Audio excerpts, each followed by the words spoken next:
Welcome to the Star Trek Critic, where each episode is graded like a school project, starting with 100 points, taking away 1 point for each error. While I describe the show in ways never before realized, today I am using an AI-generated voice because my microphone isn't working, which really sucks. Today's episode is The Mind's Eye, and the first point lost is for spelling, since there should be an apostrophe in the phrase. The next point is lost, since Geordi would never be traveling alone in a shuttlecraft. Another point lost, since Raisa is only 3 house away by shuttlecraft, which means it's only 3 minutes away by Enterprise, but instead of dropping him off, they wasted taxpayer money by letting him fly off by himself. And another point lost, since there is no explanation how the Romulans knew where he would be, which means a spy is on the Enterprise and they never looked for him. That's 4 points, and the show hasn't even started yet.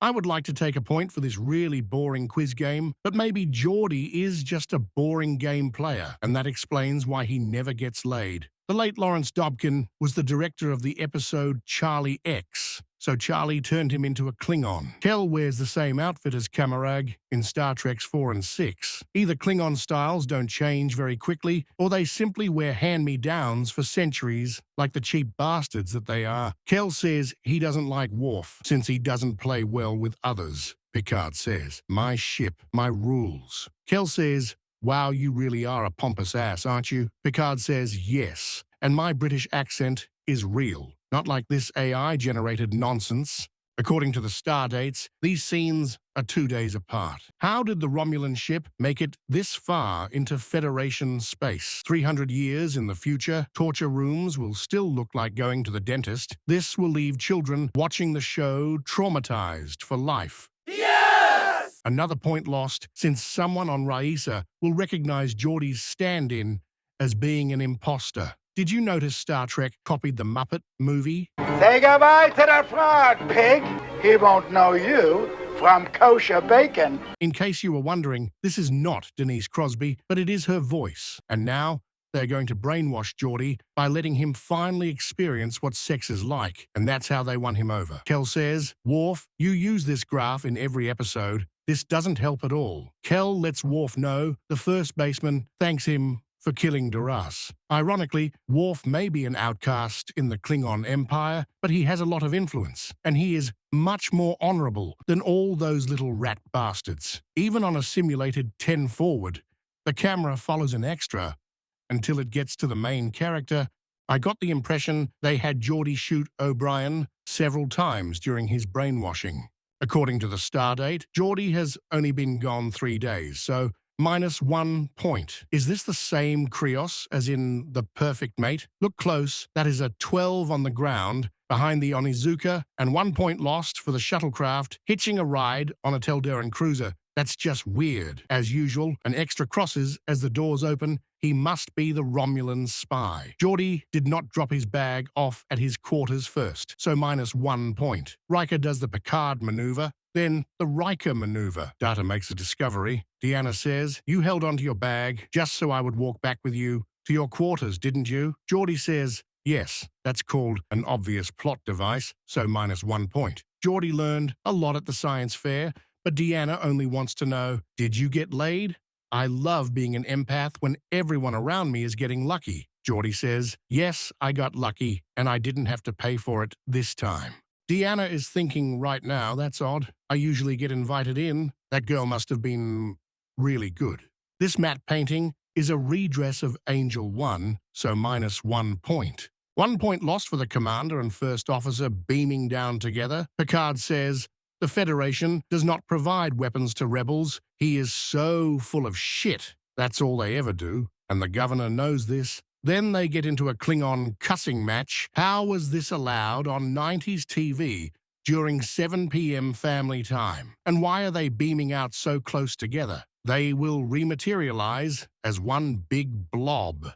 Geordi says, "Don't mind me. I just came down to ride the elevator." Incredible. The camera stayed on the main actor instead of the extras. And why is it only the extras can wear civilian clothes? It's like there are 1,000 people on this gigantic spaceship, and only 7 people do all the work. No wonder Wesley and Tasha quit. Was Geordi programmed to do this, or is he just being a jerk? 1 point lost for testing a phaser in engineering. It's a rebel phaser, so it might be a bomb. And the Enterprise has a firing range for weapons testing. 1 point lost for Data, standing in front of a phaser blast. How stupid can you get? They know something isn't quite right. So Data says, fire again, and I'll stand here where it's safe. Geordi says the first baseman has the most to gain. 1 point lost for beaming all the way down to the surface to tell the governor they are Romulan weapons. That was a big waste of time when they could have done a conference call. 1 point lost since this E-band transmission was done on the surface at close range. It is highly unlikely the Enterprise would pick it up. 1 point lost for the transporter console being smack dab in the middle of the cargo bay. Did you know that's not a big X in the background? Secretly, Governor Varg has a passion for butterflies. 1 point lost for a reused scene from the episode Reunion. 1 point lost for not checking the console for fingerprints. 1 point lost for not checking the security cameras. Again, they blame the first baseman for everything. Here is a good shot of 1990s computer graphics.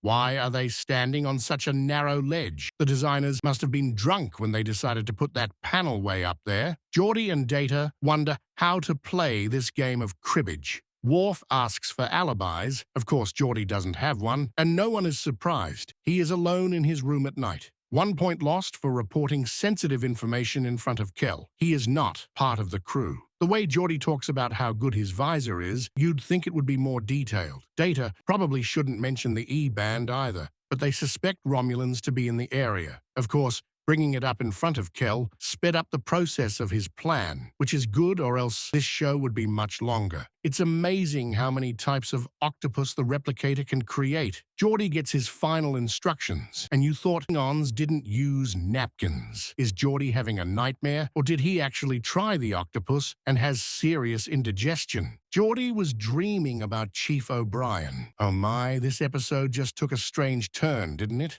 Look closely, you can barely see Gates McFadden's baby bump. She is about 8 months now, and the cameras hide it pretty well.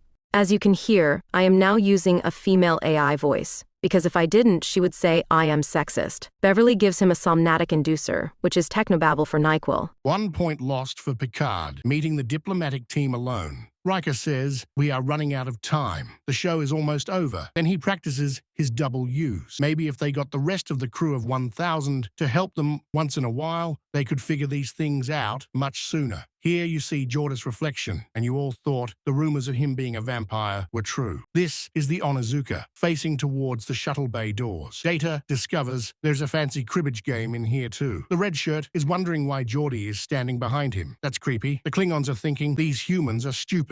Why is the transporter console right in the middle of the cargo bay where it will get run over by the forklift all the time? It looks like Geordi is creating a haunted hallway video. Now the Onizuka is facing the other way around. -1 point. Geordi shows us the trick he learned at Magic Camp. O'Brien says, why are you dreaming about me? I don't swing that way. Data makes all the connections. 1 point lost for not beaming Geordi into the brig instantly. Why is Worf standing so close to the edge like that? Picard says the first baseman was in here as well. The Onizuka has turned around again, -1 point, and disaster is averted right at the last second in typical Star Trek style. Yes! Governor Varg is pissed, and I don't blame him. Kel needs to keep his mouth shut. He keeps asking Data questions that call him out in his own crime. Governor Varg learns the sad truth that he can trust the Federation more than he can trust his own fellow Klingons. Aww. When he tells Picard they will search Kel themselves, it is a sign the Federation has earned his respect. Kel wants asylum. Picard says, screw you. And once they beam out, Picard and Data are thinking, well, we will never see him again. This is one of the few times we actually see Counselor Troi doing her job. Her role is very important on the ship, but hopefully the crew doesn't need too much therapy. But that means she doesn't get very many speaking parts in the show. And the sad truth here is that Geordi isn't upset that he was kidnapped and brainwashed to kill the governor, but that he never went to Raisa, and he still hasn't gotten laid. Aww. It did happen. Lawrence Dobkin has 222 screen credits, including The Day the Earth Stood Still, Space Patrol, Mission Impossible, and the voice of Benjamin Franklin in the Hall of Presidents at Disney World. He also had a fine directing career, which included Charlie X. Edward Wiley has 40 screen credits and will be back on Deep Space Nine, but unfortunately left us at the early age of 40. John Fleck has 140 screen credits, including Howard the Duck and Waterworld. He will be back on Deep Space Nine, Voyager, and Enterprise as Silic. The Mind's Eye, where you learn the Romulans and Klingons have something going on, gets a score of 76. Thanks for viewing. Be sure to leave comments below. Click that like button, the subscribe button, and the share button. And please leave feedback about using the AI-generated voice. Although it is not a real voice, it turns out I can make these videos much faster, since I do make these solo and still have 700 more episodes to do.